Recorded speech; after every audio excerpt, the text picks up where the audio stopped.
So we're back with another installment of the final installment of Crawler Cross Raid. Once again, this is the final round. So a quick look at that leaderboard.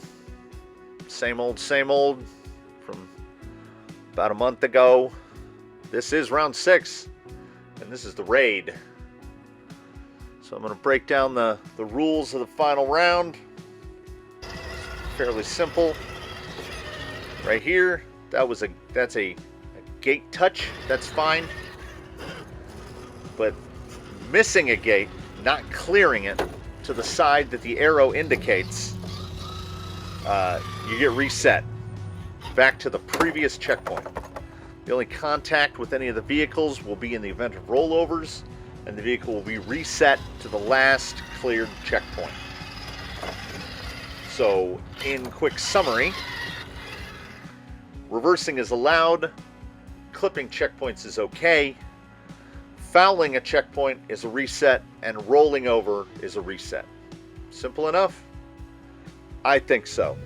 So we're on to second on the leaderboard, the extremely long Capra himself, Zoidberg. And honestly, with how slalomy, if that's a word, these gates laid out, Zoidberg might be the best equipped vehicle in the fleet to complete this, because four-wheel steer. He's quite heavy, and he's quite long, and he can just absolutely soak up rough terrain. Like, he's flying through these early... Oh, and, I mean, let's not forget, 2.2 PItbull Braven Berserkers on there. So, he's got tall tires, he's got portals, he still manages to have a pretty low CG, even with having a body made of copper. And like I said, four-wheel steer is, in this contest, perhaps a borderline unfair advantage. Here we see Zoidberg being just slightly narrower than the bridges. And sometimes that steering is too much, hooks it right into a tree, but doesn't slow him down much.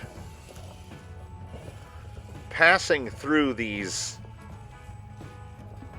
low, kind of side hill forcing markers just easily.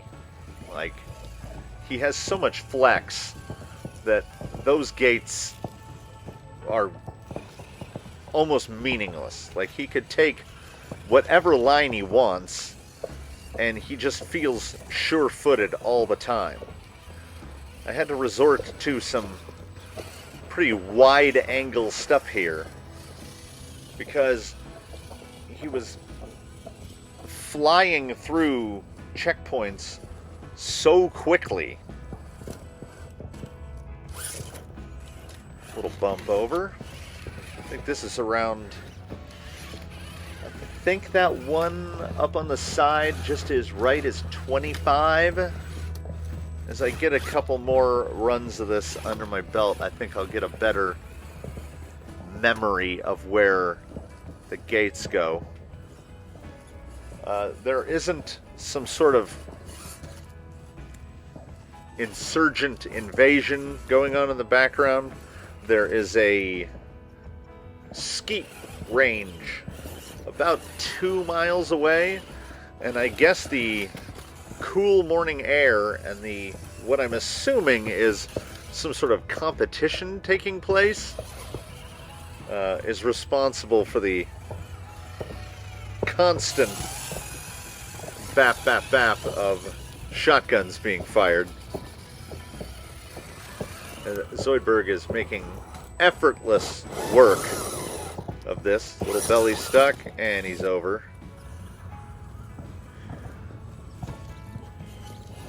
Four-wheel steer not helping there.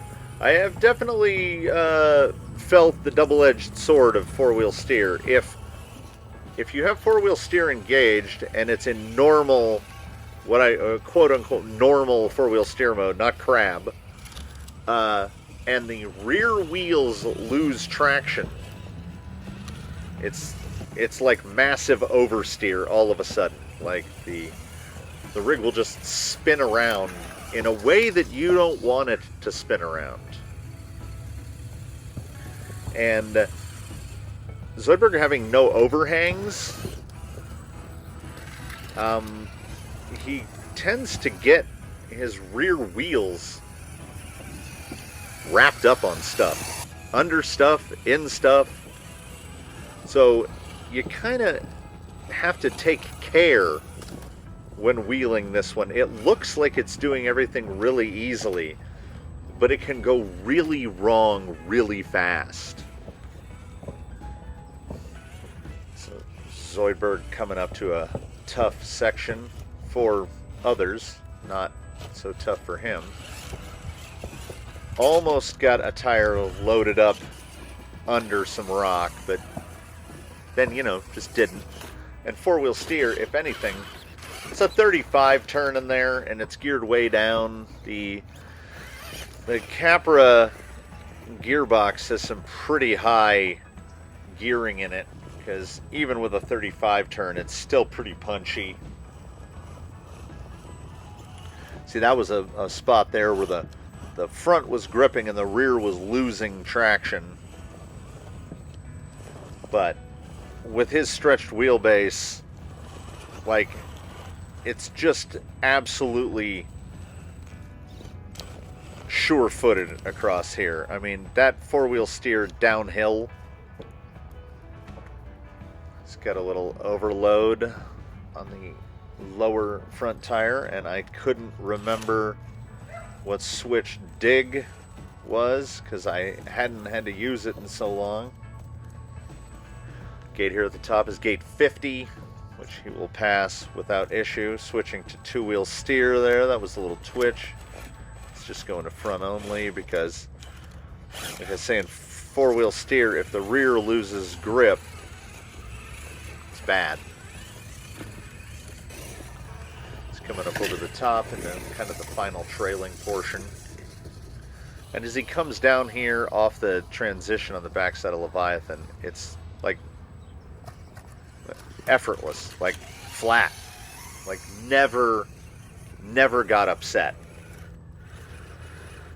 And then if he can find a line that doesn't hang something up, it's kind of just powering straight up oblivion. I think he gets hung up a little, kind of a bad line choice, keeps popping the front end over. He needs to be more over to the left.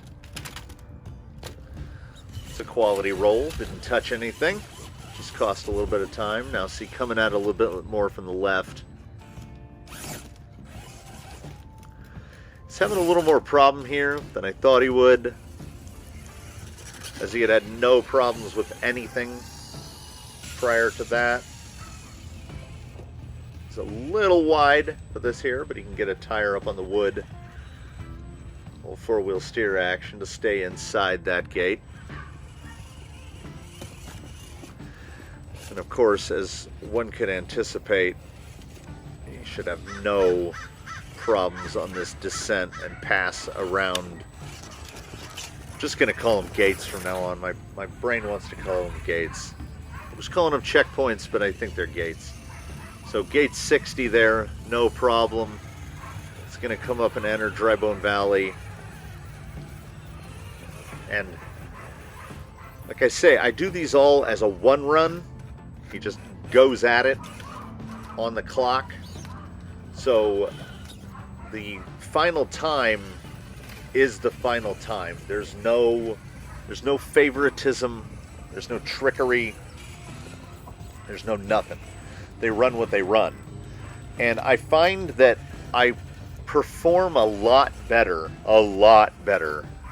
doing that just straight run with a stopwatch hanging around my neck, because I get some sort of camera induced anxiety even though I'm not on camera. in which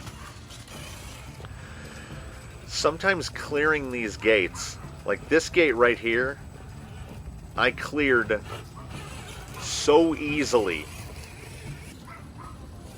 running it timed. And then running it on film, there's a lot that ends up on the cutting room floor. Because I don't know, I can't do it. So right here we'll see a small example of the risks of four-wheel steer and just having your wheels hang out there. That's hooked in there pretty good. But he's so stable. Like, he shouldn't have been able to reverse right there. I mean, really? But he's so long.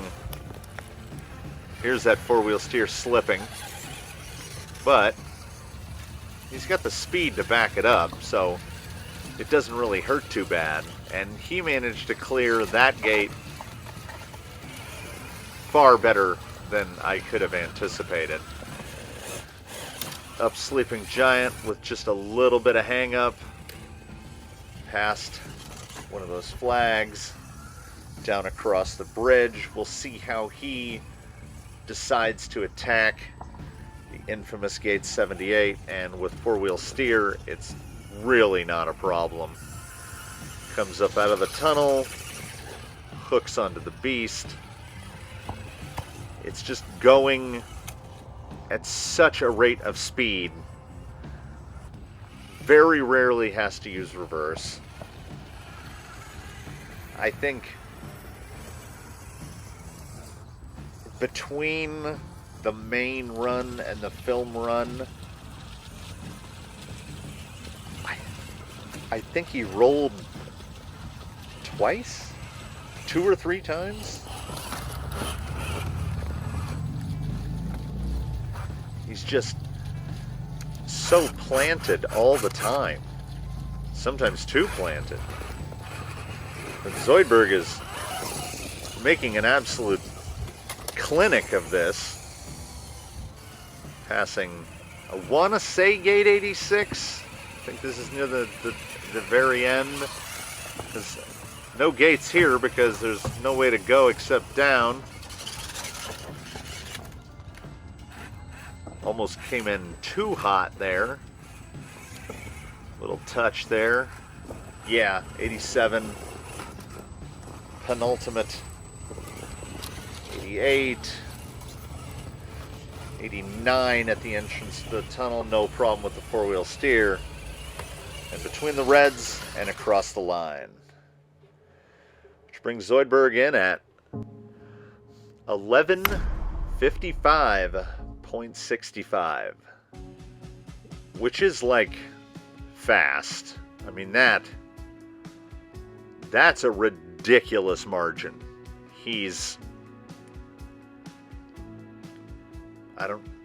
My math is escaping me. He's 6 minutes faster than Jolly Green did it. And admittedly, Jolly Green was first out of the box, and that's always a disadvantage, but I don't record these things in advance. I record them, I edit them, I voice over, I upload them. So there's been 2 runs as of these words coming out of my mouth, and I don't know if anybody is going to touch a sub 12 minute. That is blisteringly fast.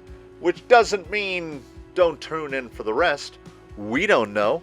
I don't know. I'm not that good at this. Anyhow, that'll do it for this one. That wraps it up. And there's 6 more to go. Maybe 5. Will Ironsides do this? I mean, we'll see. Why wouldn't he? He's done all the other events. So there'll be 6 more of these. And I hope you stay tuned for those because there'll be some interesting stuff. I'm hopefully sure. So thanks for sticking with me. And hope to see you again next time.